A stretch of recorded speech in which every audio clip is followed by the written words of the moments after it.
Eu quero compartilhar uma mensagem com os amados irmãos. O tema dessa mensagem é Agora é Viver.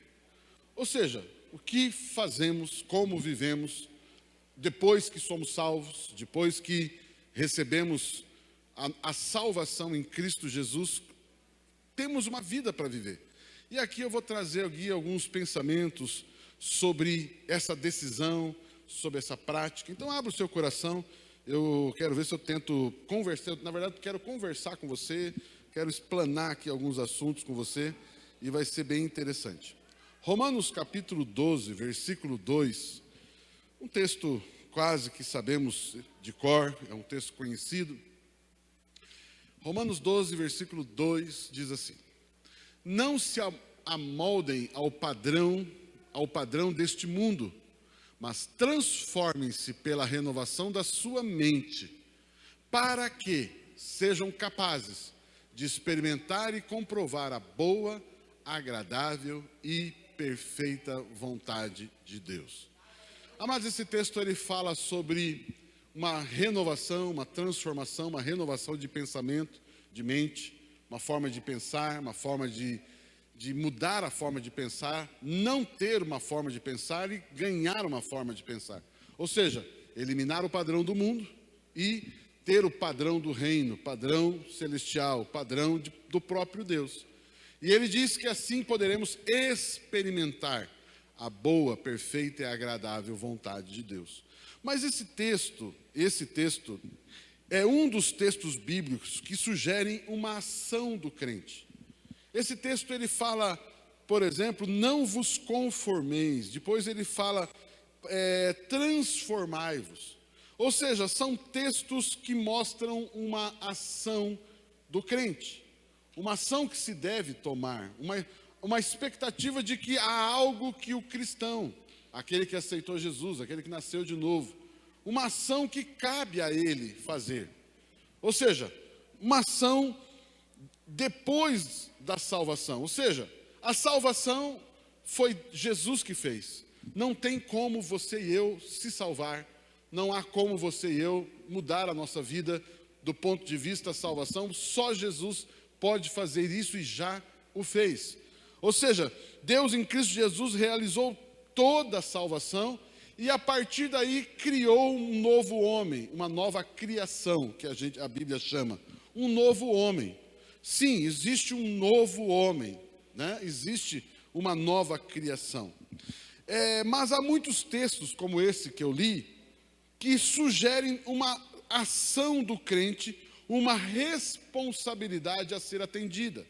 Ou seja, você recebeu a salvação, recebeu algo que só Jesus podia fazer por você, Ele te deu a salvação, a vida eterna, mas agora existem algumas ações que cabe a você fazer. E precisa ser feito, como o Hélio falou aqui sobre essa questão de regras, sobre essa questão de práticas, de atitudes. De novo, não é no campo da lei, mas é no campo de entender a importância de determinadas ações, que fazem parte de nós, inclusive. Nós vamos ver na Bíblia verbos, né, usando a gramática portuguesa aqui, verbos no imperativo. O que são verbos no imperativo? Do tipo, faça, vá, execute. Palavras que dão uma certa ordem para a pessoa. Faça tal coisa, realize tal coisa. Ou seja, é um verbo no imperativo. Significa que existe uma expectativa de que nós façamos algumas coisas. Deixa eu dar alguns exemplos bem conhecidos na Bíblia de verbos no imperativo. Por exemplo, não o texto que eu já li, não vos conformeis, ou transformai-vos pela renovação da mente.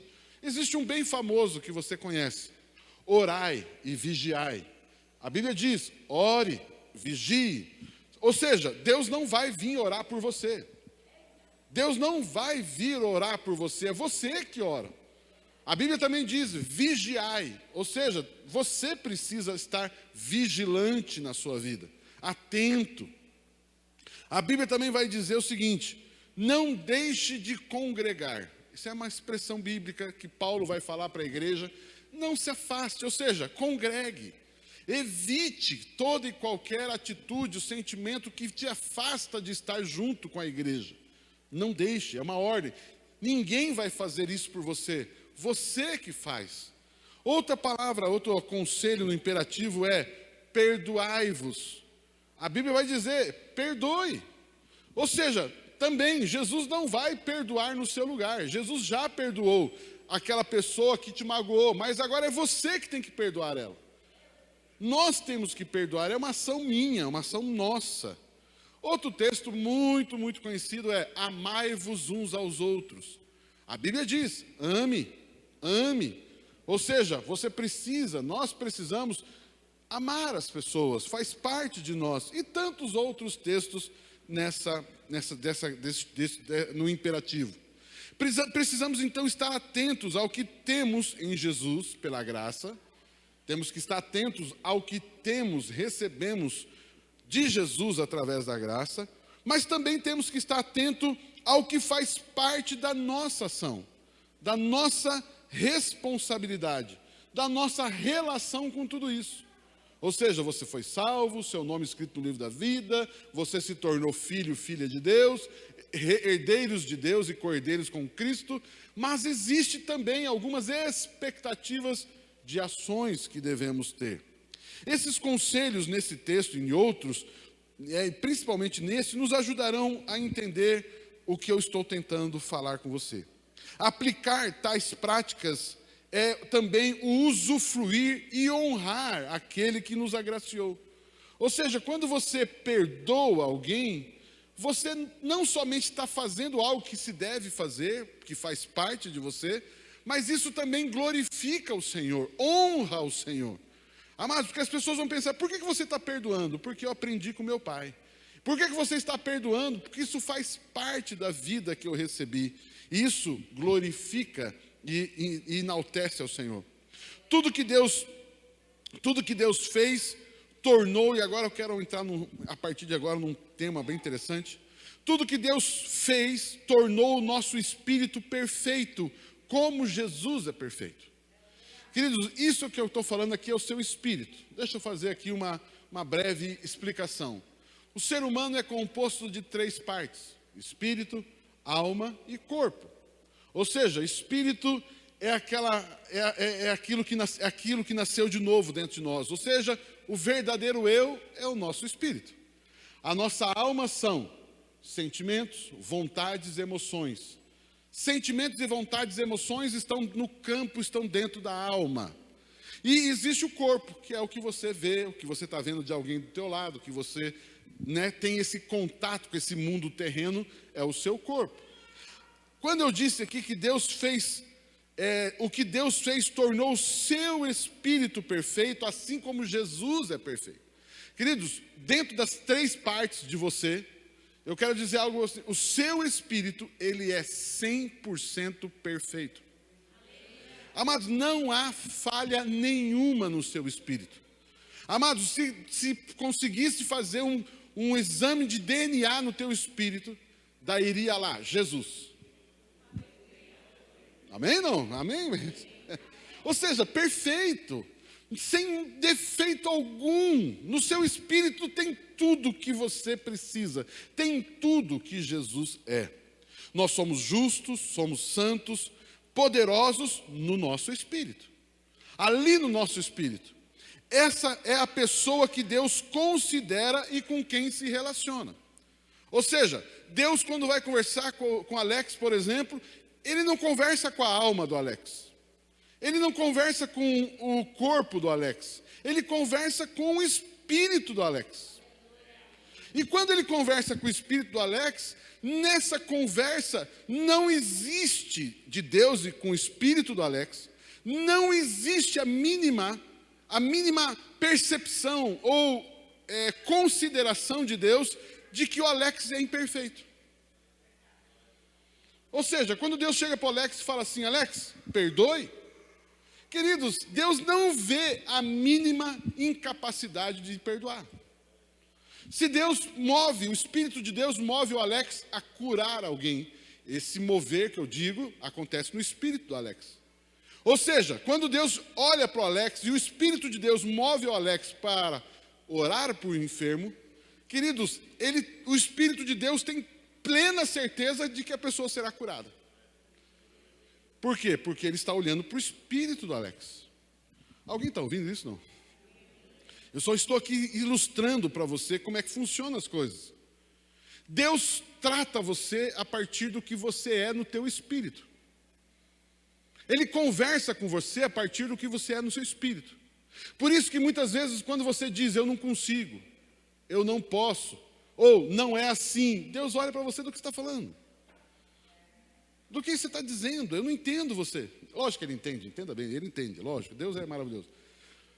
Mas ele trata você no espírito, como um ser perfeito, amém não? O Espírito Santo fala em nosso espírito, considerando então tal perfeição, quem somos espiritualmente. Mas além do espírito, ok? Além do espírito, deixa eu ajudar você na compreensão das coisas. Mas além do espírito, que eu falei que são 3 partes, nós temos então uma alma e um corpo físico. A nossa alma, como eu disse, é a nossa mente, vontade e emoções. Ou seja, a nossa mentalidade, a forma como nós pensamos, refletimos, os nossos porquês, as nossas perguntas estão no campo da nossa mente. Os porquês que nós procuramos, as dúvidas que nós temos, estão no campo da mente. É uma batalha na mente. E existem vontades, desejos que eu e você possuímos. E também emoções. Emoções, ou seja, como você reage ao que você pensou, por exemplo. O pensamento vem e a emoção corresponde a esse pensamento. Ou alegre, ou triste, ou de alguma forma. Emoções. Outro ponto interessante dentro da questão da alma, todas as nossas memórias estão na nossa alma, não no nosso espírito. Queridos, tudo que você viveu até hoje está registrado na sua alma. Está registrado lá, é lá que está o registro. Estão na nossa alma, os nossos registros em relação a nós mesmos e os nossos registros em relação ao mundo ao nosso redor. Tudo está lá, nesse campo da alma. Antes da vida no nosso espírito, que nasceu de novo, numa nova criação, antes da vida no nosso espírito, quem somos, nossa identidade, foi construída e está em nossa alma. Espera aí, agora vamos colocar um ponto aqui. Ou seja, eu falei das memórias, mente, mentalidade, tal, vontades, emoções, memórias, registros. Ou seja, esse conjunto de memória, emoções, mentalidade, durante toda a sua vida, define quem você é. Ou seja, as pessoas reconhecem você a partir dessas coisas. Quem tem mais contato com você, conhece mais de você, porque convive com você. Né? Por exemplo, né? se eu olho aqui o Leslie, ao bater os olhos no Leslie, quanto corpo humano, eu sei que esse chama-se Leslie, essa pessoa chama-se Leslie. Mais ou menos só de saber, eu sei o nome, reconheço, onde encontrar com ele eu saberei que esse é o Leslie. Mas se eu conviver com o Leslie, eu vou começar a conhecer mais sobre ele. Eu vou começar a conhecer a mentalidade dele. Eu vou começar a conhecer como ele pensa. Eu vou começar a conhecer como ele reage, as suas emoções. Ou seja, eu vou traçar com mais propriedade quem é o Leslie para mim. Ou seja, eu olho aí a alma do Leslie. Então, fisicamente, eu identifico o Leslie. E do ponto de vista de alma, eu também consigo, se eu conviver com ele, eu também consigo definir bastante sobre o Leslie. Mas eu não consigo ver o espírito do Leslie. E o que estamos dizendo é que então existe 2 eu, ou 2 homens. O novo homem que está no espírito e o velho homem que está na alma. Ou seja, geralmente, a maioria de nós conhecemos as pessoas, conhecemos o velho homem. A maioria de nós convive com o velho homem das pessoas. Porque é o que enxergamos. é o que acessamos, é o que convivemos. Mas, uma vez que a pessoa aceitou Jesus, o seu espírito tem agora um novo homem, e a Bíblia chama isso de uma nova criação.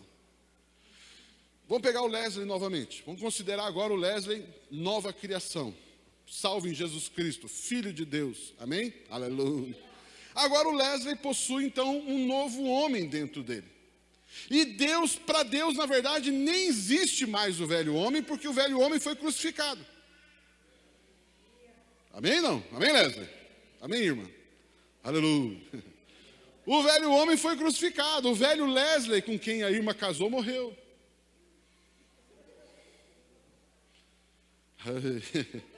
Não existe mais.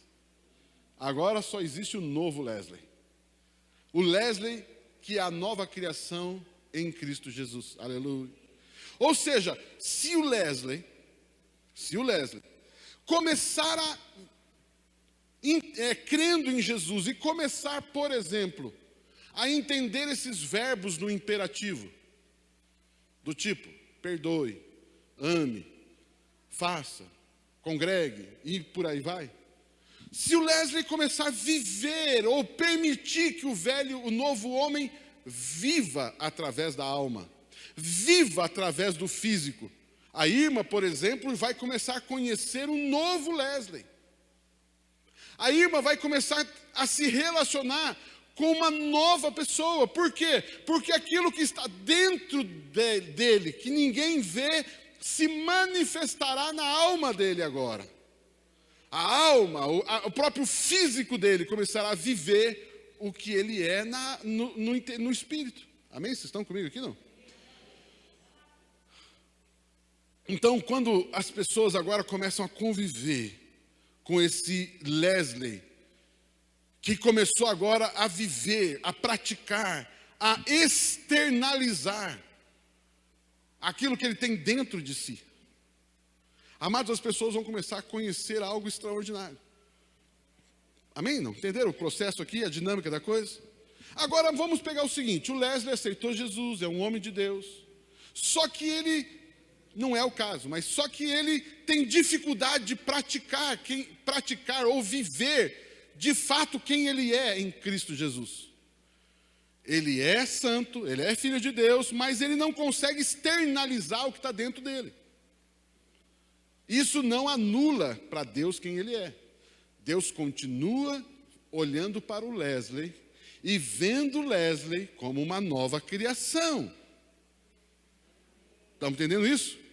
Qual é a diferença? Esse suposto Wesley, que é salvo, mas não está praticando ou vivendo a vida cristã, é uma nova criação que não usufrui, que não está usufruindo de quem ele é no espírito.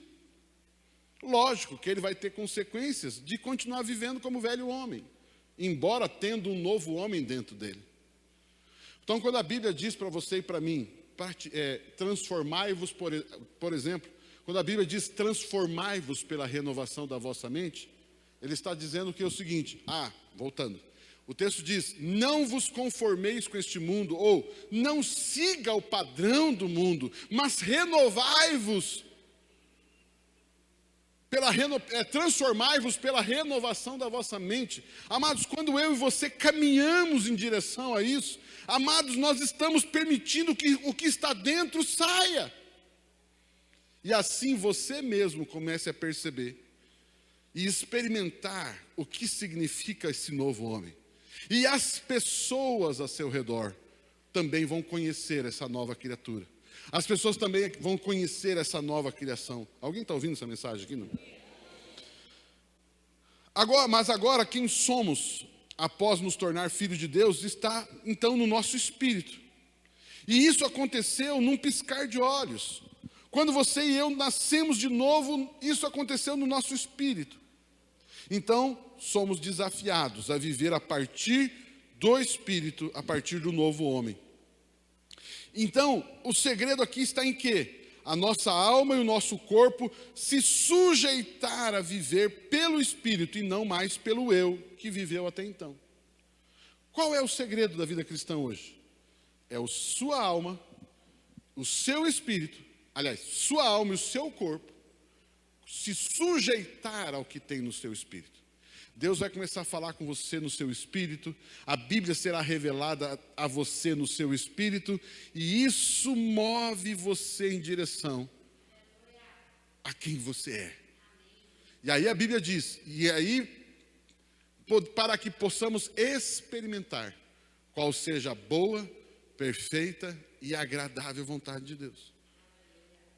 Os pecados cometidos pelo velho homem foram perdoados, aleluia.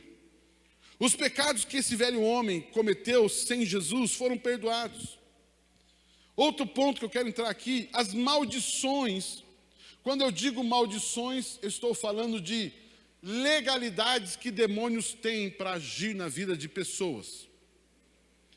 As maldições que influenciavam esse antigo eu, esse velho homem, não podem mais continuar, pois o novo eu, no espírito, não tem mais legalidades para que as maldições continuem agindo. Deixa eu explicar isso. Maldições eu falei que são legalidades que demônios têm para agir na minha vida ou na sua vida. Ou seja, algo permitiu demônios agirem, e quando um demônio age, vai acontecer uma série de desgraças, morte, destruição, roubo e por aí vai. Por exemplo, nós temos falado, ensinado a igreja sobre maldições hereditárias. O que é isso? Maldições hereditárias são pecados que os antepassados nossos cometeram. Isso deu legalidade a certos demônios, inclusive demônios específicos, por exemplo, alcoolismo, droga, promiscuidade, por aí vai. E aí o que acontece? Esses demônios estão ali, agindo na família. Mas quando uma pessoa dessa família conhece a Jesus, a Bíblia diz que esse velho homem foi crucificado. E a Bíblia diz que o pecado deste velho homem foi perdoado, foi justificado. Não há mais condenação. O que aconteceu? Eu terminei, acabou com a legalidade. Diga assim comigo, no meu espírito não existe nenhuma legalidade para qualquer demônio, para qualquer maldição agir na minha vida. Eu se eu fosse você dava um aleluia. Não há mais. Não há mais. E você precisa saber disso. E se porventura alguma maldição hereditária ainda sobrevoar você, quem sabe a sua família, os seus filhos, você chega e fala aqui não. Chega, acabou, não vai continuar. Por quê? Porque eu não tenho condenação sobre a minha vida. Eu estou falando de quem? Do velho homem ou do novo homem? Do novo homem, porque o velho homem foi crucificado com Cristo. E vivo não mais eu, mas Cristo vive em mim. Meu Deus. Só que existe um periguinho aí, Existe um periguinho aí, Toda vez que você visita um parente que não é crente, a maldição da sua família está ali. O demônio que você mandou embora, ele continua agindo na vida dos parentes que não aceitaram Jesus ainda. E aí você chega e fala assim, ô avô, ô tio, ô tia, ô primo, ô prima. E aí o demônio olha e fala assim, você é primo dele? É. Você é sobrinho, você é avô, neto, você é... mais uma carne fresca para o pedaço aqui. Quer dizer que você voltou? Daí você chega e diz o quê? Não. Aqui não. Acabou. Na minha vida e a partir da minha vida, os meus descendentes não sofrerão mais essa maldição. Meu Deus, olha isso, amados. Amados, não há mais como eles agirem. Eu estou dando um exemplo disso. Agora, o que eu estou falando isso é no seu espírito. E você precisa agir na sua alma. Deixa eu dizer algo para você. No seu espírito está tudo certo. Mas o demônio vai vir na sua alma. O demônio, quem sabe, virá no seu corpo físico. O pastor Pio contou uma história sobre essa situação do Covid que ele passou. E ele dizia para mim, conversando com ele, ele dizia: Papa, impressionante como o corpo sofre. Quem já teve doenças terríveis sabe disso. O corpo sofre. O corpo agonia, o corpo sofre. E ele contando para mim ali, falando: Papa, impressionante, eu via o meu corpo sofrendo. E aí uma revelação, um pastor ligou e conversou, e ele já tinha percebido, mas o pastor que ligou lá, conversou com o pastor, e o pastor disse: tem um demônio que quer matar você. Foi enviado 2 demônios para te matar. Ele falou: mas não vai matar. Não vai matar porque eu sou a justiça de Deus, não vai matar porque eu sou mais que vencedor, não vai matar porque Jesus levou sobre si as dores e enfermidades. Aí o Espírito Santo falou para ele: eu sei de tudo isso, no seu espírito você é a justiça, no seu espírito você é tudo isso, mas o seu corpo vai morrer. O demônio vai matar o seu corpo, assim como o demônio tem matado a alma de muitas pessoas. E se você não agir em favor da sua alma, em favor do seu corpo, e você vai dizer: na minha alma não, no meu corpo não, Satanás, sai daqui, solta. Você, a partir do teu espírito, você ministra a tua alma. É você que ministra a sua alma. Por isso que a Bíblia vai colocar alguns verbos no imperativo. Por exemplo, perdoe. Por que a Bíblia vai te dar uma orientação de perdoar? Porque a tua alma não quer perdoar. Ou quer? Quem acha que é uma conversa, uma pergunta idiota, né? Mas quem acha que a alma quer perdoar? Não quer. Principalmente alguém que te feriu de uma forma violenta, ou sei lá o quê. A sua alma não quer perdoar. Não quer. E a Bíblia então vai dizer: perdoe. O que a Bíblia está dizendo? Manifeste na sua alma e no seu corpo o que você tem no seu espírito. Isso é perdoar. Porque para o seu espírito perdoar é normal. Para o teu espírito perdoar é facinho. Mas para a alma nem sempre. Para o físico nem sempre é fazer a vontade de Deus. E aí você então ministra a sua alma, ministra o seu corpo. É você que diz: alma, sorria. É você que diz: alma. Ah, mas o pastor está dizendo que eu não posso ficar triste, ter uma tristezinha assim e tal. Deixa eu dizer algo para você. A Bíblia diz que existe... Fala, não falo. A Bíblia diz que existe 2 tipos de tristeza. Que é para o arrependimento e a outra que é para a morte. Existem tristezas que são resultados de erros, de falhas que cometemos. Ou mesmo resultado de situações de ataque das trevas. Ódio das trevas. Uma violência das trevas. E que nos afeta, nos entristece. E existe a tristeza que é para a morte. Que é para matar. E quando eu digo matar, não é necessariamente talvez matar fisicamente. Mas matar a fé, matar o casamento, matar o relacionamento com os pais, matar o relacionamento com os filhos, matar uma vida profissional, matar o ministério. Pessoas que querem abandonar tudo por causa da tristeza. É uma tristeza para a morte. Porque essa tristeza está levando para desistir, essa tristeza está levando para romper relacionamentos. Pessoas que estão se separando por tristeza, mas tristeza horrível. Umas pessoas abandonando a igreja por causa de uma tristeza. Pessoas se matando por causa de uma tristeza incontrolável. Então eu quero dizer algo para você. No seu espírito, não falo. Não há tristeza no espírito. Por quê? Porque no espírito só tem vitória. Como vai ter tristeza? No espírito só tem possibilidades, como haverá tristeza. E você então ministra, através do seu espírito, que é cheio de vida, você ministra a sua alma. E você faz como o profeta, aliás, como o rei Davi fazia, nos seus salmos: ó minha alma, louve ao Senhor, porque está batida dentro de mim, ó minha alma, adore ao Senhor, alegre-se, regozije-se, ó minha alma. É você, a partir do teu espírito, ministrar a sua alma. E também, a partir do seu espírito, ministrar o teu corpo. Ei, corpo, receba cura. Ei, corpo, receba cura. Receba agora. Dor, saia desse corpo. Dor, enfermidade, febre, infecção, saia desse corpo agora. Ele não pertence a você. Esse corpo pertence ao novo homem que foi criado em Cristo Jesus. Diga assim, o proprietário.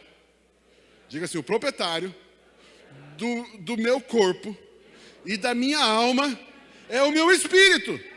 E é Jesus. Aleluia.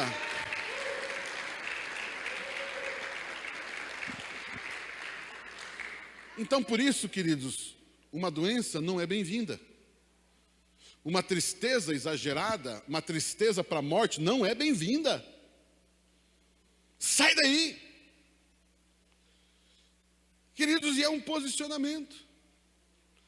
Mas, de uma certa forma, existem possibilidades também de nós vencermos algumas situações como essa na própria alma. A alma também providencia soluções. A alma, por si só, também quer providenciar soluções. E o próprio físico também providencia soluções. Temos remédios, temos terapias, temos uma série de coisas que eu vejo como graça de Deus, justamente para quem não acessa o que tem no Espírito. Então, acesse o remédio. Tem pessoas que falam, pastor, devo ou não devo tomar remédio? Meu irmão, se você não consegue vencer isso pela fé, tome o remédio. Então, faz o seguinte, pela fé, tome o remédio. Creia que Deus vai usar o remédio. Creia no poder disso. Não fique sofrendo. Você não precisa ficar lá que nem uma vítima, um mar. Né? Eu estou lá morrendo de dor de cabeça, mas não vou tomar nada. Toma o remédio, minha irmã. Toma, meu irmão, o remédio. Sabe por quê? Porque daí você vai tomar o remédio e vai ficar se condenando. Eu não tenho fé, eu não tenho fé. Você acha que Deus faz isso? Deus te ama. E aí, quando eu falei para você que Deus considera o teu espírito perfeito, é lógico que Ele sabe como é a tua alma. Amados, eu gosto daquela expressão antiga que alguns aqui conhecem. Comprar fazenda de porteira fechada. Já viram essa expressão? O que é comprar fazenda de porteira fechada? Você compra a fazenda e paga e o que tiver dentro é teu. Ou seja, Deus quando olhou para você, Ele sabia muito bem.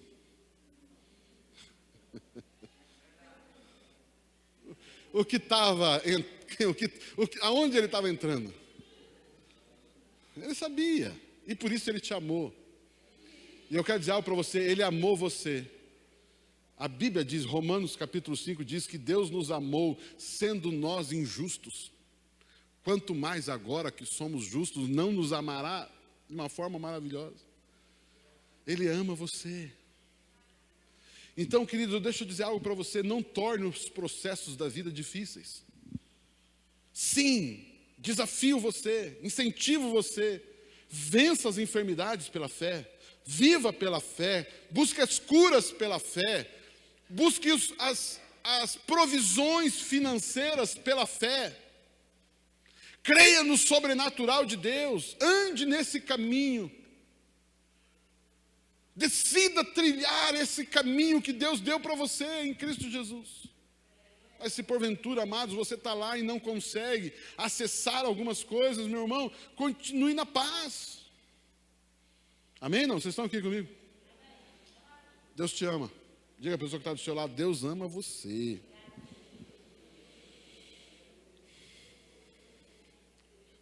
Deus ama você, mas te vê através do seu espírito. E Ele vê você perfeito, Ele vê você saudável, Ele vê você maravilhoso, maravilhosa. Amém? Eu falei um pouco aqui sobre pecado, maldição. Existe também outro processo que é as tentações. O que é a tentação? Provas. Provas que você passa na vida em relação àquilo que você crê. Quantos aqui já foram provados naquilo que você crê? Você crê numa coisa e de repente parece que vem uma prova. Vamos ver se você crê mesmo. Vamos ver se todo esse peito de pomba aí é... Vamos ver se isso aí é só da boca para fora ou realmente tem fé nesse negócio aí. Existem as fases, as provações da vida. É lógico que as provações que o diabo e as trevas impõem é para fazer você reprovar. Escute isso. O Leslie é professor. Você faz prova para o cara reprovar ou para ele ser aprovado? Ah, que bom, né? Aleluia. Que bom, né, Leslie? Mas o professor, um bom professor, ele não faz prova com o prazer de reprovar o aluno. Faz? Não. Mas, por outro lado, ele precisa saber o nível do aluno para ajudá-lo, para corrigi-lo e levá-lo à vitória. Mas Satanás não, ele faz prova para reprovar. Ele faz prova para você reprovar. Isso chama-se tentação. Mas também tentação no sentido de forçar você a cometer um pecado. Que é que você sabe muito bem, não precisa explicar muito sobre isso. Não é forçar você a errar. Forçar você a cometer um erro. Então o diabo é campeão nisso, né? Não, não é não. Está amarrado, em nome de Jesus, não é campeão. Mas ele trabalha com isso. Como dizia uma senhora, uma piada, isso é uma piada, né? Uma mulher nunca falava mal de ninguém. Conhece essa história? Nunca falava mal de ninguém, mas não tinha jeito de falar mal de ninguém. E aí uma pessoa falou assim para ela: agora eu vou pegar essa mulher, eu vou fazer ela falar mal de alguém. O que você acha do diabo? Ele é trabalhador, né?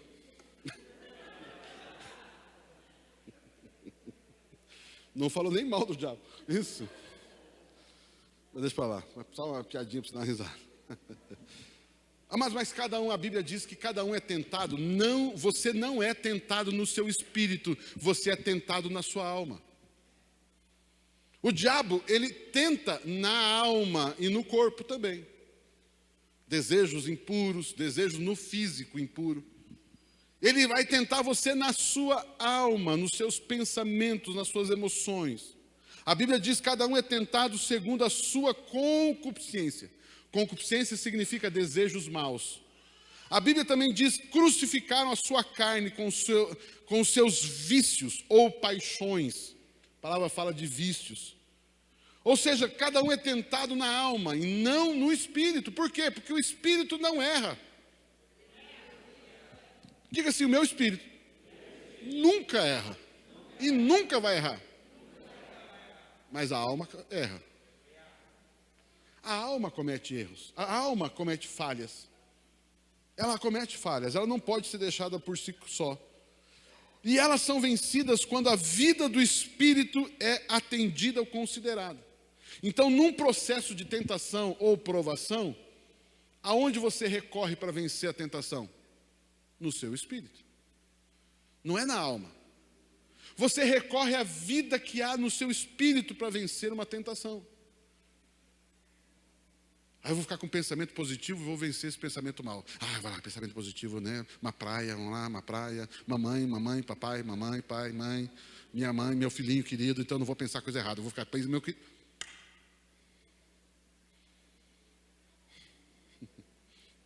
Eu estou falando isso porque tem muita gente que aconselha esse tipo de coisa. Você não quer pensar coisa errada, fica pensando coisa boa. Então fica lá. Estou exagerando um pouquinho aqui, mas para brincar. Mas, amados, é assim, não é assim que vence. Como é que se vence um pecado? Aliás, uma tentação, uma provação? Está escrito. Está escrito. Como é que Jesus venceu a tentação? Como é que Jesus venceu a tentação? Está escrito. Está escrito, eu não sou mentiroso, eu não sou um adúltero, eu não sou isso, eu não sou aquilo, eu sou mais que vencedor, eu sou santo, eu sou justo. E aí você deixa a vida do Espírito ministrar a sua alma. Alma, você não é mentirosa. Alma, físico, você não é doente. Alma, você não é manipuladora. Alma, você não é vingativa. Alma, você não é uma pessoa que odeia as pessoas. Você é uma bênção, você é amor. O amor de Deus está em você, ó minha alma. Meu Deus. Amados, a vida do Espírito precisa ser vivida pela alma e pelo corpo. Quanto mais vivo assim, mais usufruo de quem me tornei em Cristo Jesus. Hoje o nosso desafio então é viver no Espírito e impedir que a vida anterior, o nosso velho jeitão, o jeitão antigo de viver, ou como o texto que eu li diz, o padrão deste mundo. O desafio é evitar o padrão, o jeitão, a forma errada, a forma antiga de viver. Hoje o nosso desafio é moldar a nossa alma e o nosso corpo. Moldar a quê? Moldar a vida ao padrão do Espírito, da nova criação. Moldar ou não resistir, se a gente molda ali, nós permitimos que a vida do Espírito se manifeste na nossa alma. Deixa eu dar alguns conselhos aqui. 1 Tessalonicenses 5,17. Deixa eu ler aqui o texto. Olha esse texto, que coisa mais linda. Lembra que eu falei do verbo no imperativo? Lembra? Olha lá o verbo no imperativo. Orem continuamente. Pronto. Ali o texto diz, ore continuamente. Queridos, isso deve ser uma prática na sua vida, orar. Você colocar na sua agenda, você colocar na sua vida orar. Ore a palavra, ore junto com as pessoas. Se não sabe orar, sente com alguém, peça ajuda para o corpo de Cristo. Nós temos os grupos familiares, é uma oportunidade de pelo menos uma vez na semana você orar. Se você não ora um dia, todo dia, pelo menos um dia na semana você ora no grupo familiar. Não, irmão, mas ore, mesmo que seja uma vez por semana, vai lá orar. Então vamos aumentar um pouquinho, tem a vigília agora, nós vamos orar também, aleluia. A Bíblia diz, orem continuamente. O próximo versículo, olha só. Deem graças em todas as circunstâncias, pois esta é a vontade de Deus para vocês em Cristo Jesus. Na minha versão fica mais conhecido. Em tudo dai graças, porque esta é a vontade de Deus em Cristo Jesus. Amados, você precisa ser grato.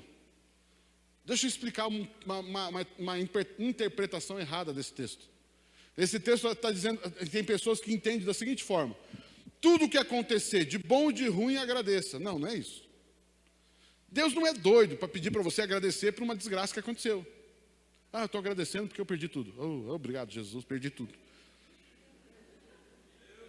Não é essa doideira. Não é assim, Deus não é doido. O texto está dizendo o seguinte: em tudo que acontecer, se você estiver bem, se você estiver mal, se as coisas estiverem caminhando ou não estiver caminhando, seja grato ao Senhor. Deus, eu te agradeço porque o Senhor está comigo. Eu te agradeço porque o Senhor, e a tua vontade é a tua vontade, Senhor. Ser grato é a vontade do Senhor. Não as coisas erradas é a vontade do Senhor. Talvez isso aconteceu, Deus usou essa coisa aqui para me ensinar. Não, meu irmão, sai daí. Sai desse negócio aí.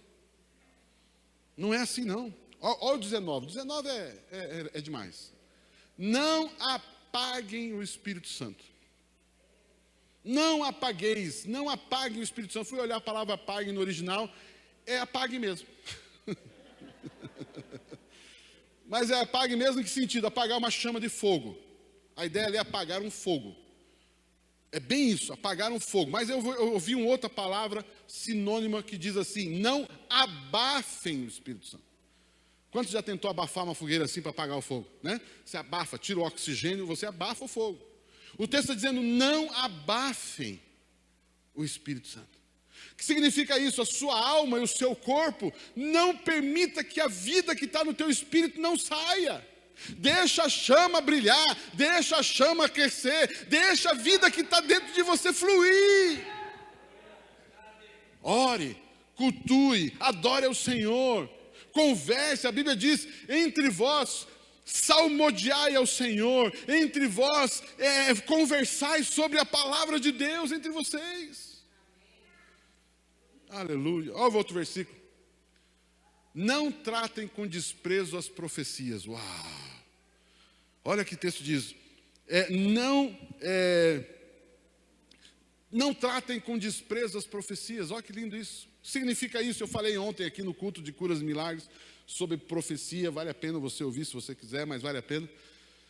O que é profecia? Não tratem com desprezo a profecia. Profecia aqui não é necessariamente falar sobre o futuro, ou falar de uma coisa que ninguém está vendo. Profecia aqui é você falar o que a Bíblia diz.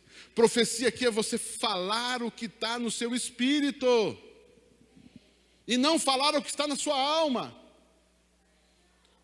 O outro versículo que é fantástico, a gente já precisa aprender algumas coisas dele. Tudo no imperativo. Você percebe que esses textos estão todos no imperativo? É você que faz isso. Mas põe à prova todas as coisas e fiquem com o que é bom. Deixa eu ler nessa versão que é mais famosa. Julgai todas as coisas e retende o que é bom. Quantos já viram esse texto? Então eu vou ouvir a mensagem do pastor, o que for bom eu guardo, o que não prestar eu jogo fora. Não viram isso? Eu vou ler um livro, o que for bom eu guardo, o que não prestar eu jogo fora. Não é isso que você já ouviu?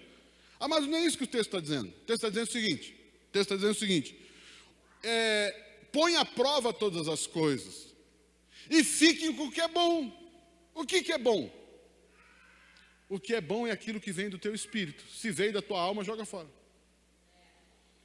Aí o texto está dizendo, ali ele diz, põe à prova.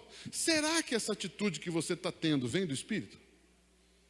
Será que essa resposta que você quer dar para a pessoa vem do espírito? Será que esse sentimento, esse pensamento que você está tendo, tem origem no espírito ou na alma? Perceba. E aí você diz sim, isso aqui é do espírito. Amém, fica com isso. Amém? Vocês estão comigo aqui? Olha só que coisa linda. Amados, nós precisamos então caminhar desta forma. Nós precisamos caminhar desta forma. O texto vai dizer para nós, o texto inicial que nós lemos, não sigam o padrão deste mundo.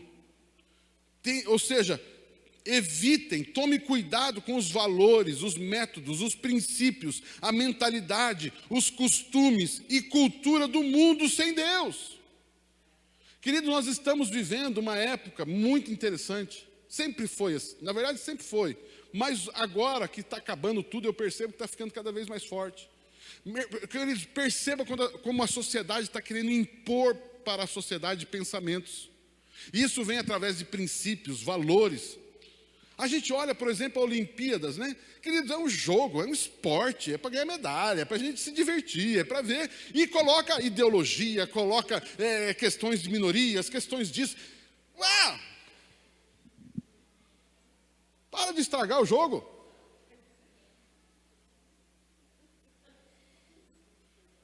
Mas é uma tentativa de sorrateiramente entrar e impor pensamentos.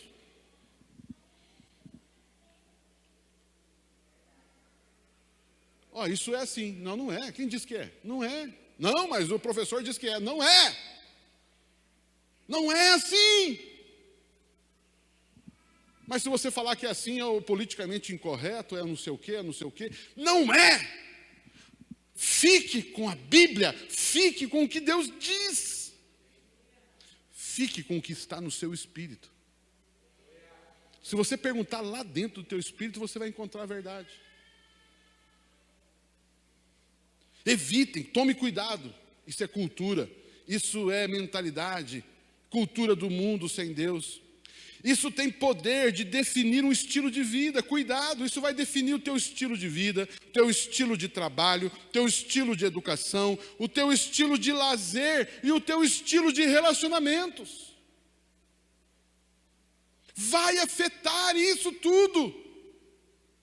Não se amoldem aos pensamentos, às coisas deste mundo, ao padrão de vida, mas transformai-vos. A palavra transformar é metamorfose. É aquela experiência famosa da lagarta, borboleta. Fiquei tão impressionado na última conferência que o pastor lá falou. Querido, se você fizer um exame de DNA numa lagarta e fizer um exame de DNA depois na borboleta, queridos, você não acha nada, absolutamente nada do outro. Tudo que tinha na lagarta não tem mais na borboleta. Nada, mas nada. Não tem como você comprovar que a borboleta um dia foi uma lagarta. Não tem. Pode fazer um exame, você não prova que essa borboleta era aquela lagarta. Sabe por quê? Porque houve uma metamorfose. E eu quero dizer algo para você. Quando você nasceu de novo, você passou por uma metamorfose. Não existe mais nada. Deus olha para você e vê uma nova criação. Transformai-vos pela renovação da vossa mente. Como que eu faço isso, pastor? Como é que eu faço essa renovação? Amados, mude o teu estilo de vida. Ministre a sua alma. Esteja junto com pessoas que te ajudem nessa tarefa. Seja pastoreado, seja orientado. Evite o padrão do mundo. Evite conversar com pessoas que martelam na vida das pessoas o mesmo pensamento. Cuidado com isso. Amém? Vocês recebem essa palavra? Então eu queria bater esse papo com vocês hoje nesse culto, para a gente aprender algumas coisas, a gente aprender a viver, a lidar com algumas coisas da vida. Então, eu quero encerrar aqui, o pessoal do louvor, se quiser subir aqui. Eu quero encerrar aqui dizendo o seguinte, Queridos, no seu espírito tudo está certo. No teu espírito tudo é perfeito. Mas existem algumas coisas que nós precisamos não melhorar essa perfeição, longe disso. Mas a nossa alma e o nosso corpo precisam serem ministrados pelo nosso espírito. Por isso que a Bíblia vai trazer tantos verbos, por exemplo, nesse imperativo: transformai-vos, renovai, orai sem cessar, vigiar, sede sóbrios, perdoai-vos uns aos outros, amai-vos uns aos outros, não deixe de congregar, e por aí vai, e por aí vai.